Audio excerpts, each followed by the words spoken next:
మన ఇల్లు ఎత్తుక్కుంటూ వచ్చారండి వీళ్ళు. ఈ బాబు చూసారా ఎంత ముద్దుగున్నాడో. ఇంకా ఈ బాబు ఈ భూమి మీద ఎన్నాళ్ళు ఉంటాడో నిజంగా ఎవరికీ తెలియదు. ఎందుకంటే ఈ బాబుకి వచ్చిన డిసీజు ఎప్పుడూ ఎవరికి రాకూడదండి. డిఎండి అని ఒక రకమైన ప్రాబ్లం వచ్చింది. సరదాగా ఆడుకుంటున్నాడు, కానీ ఏం తెలియదు తను ఎన్నాళ్ళు ఉంటాడో భూమి మీద. అబ్బాయికి కూడా తెలియదు. అక్కడికి తల్లిదండ్రులు ఇద్దరు ఈ 4 ఏళ్ల బాబు కోసం 1 ఇయర్ నుంచి క్లౌడ్ ఫండింగ్ చేస్తున్నారు.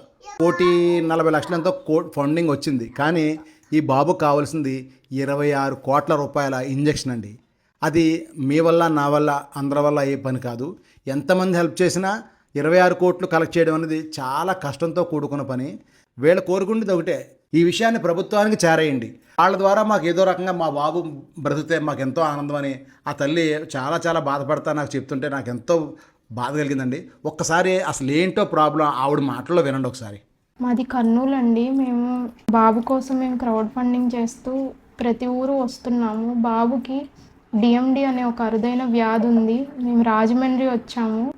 అన్నకి కాల్ చేయగానే బాబు గురించి తెలుసుకొని అన్న నుండి అయితే బాగా సపోర్ట్ వస్తుందండి. చెల్లెమ్మలాగా నిజంగా ఆదరించి ఇక్కడ భోజనం కూడా పెట్టారు. మేము ఊరు వచ్చాము. డబ్బుల కోసం అని కాదండి, ఎవరన్నా దాతలు బాబుకి ముందరకు వచ్చి ఇంజెక్షన్ వేయించండి. మేము ఊరూరా తిరుగుతున్నాము. ఇది ప్రభుత్వం దృష్టి వరకు వెళ్తే బాబునైతే మేము సేవ్ చేసుకోగలం.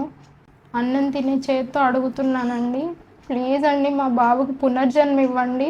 నాకు 2 బాబులండి. బాబు పెద్ద బాబు, ఒక చిన్న బాబు ఉన్నాడు, పాలు తాగే పిల్లోడు అని మా అమ్మ దగ్గర పెట్టేసి బాబు కోసం తిరుగుతున్నామండి.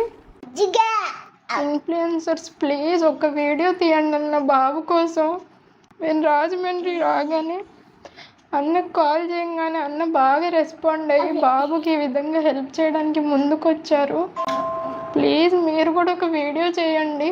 ఇది ప్రభుత్వం దృష్టికి వెళ్తే ఎలా అయితే అంతకుముందు ఒక పాపని కాపాడారో మీ అందరూ కలిసి ఇది ప్రభుత్వం దృష్టికి తీసుకువెళ్ళండి అన్న.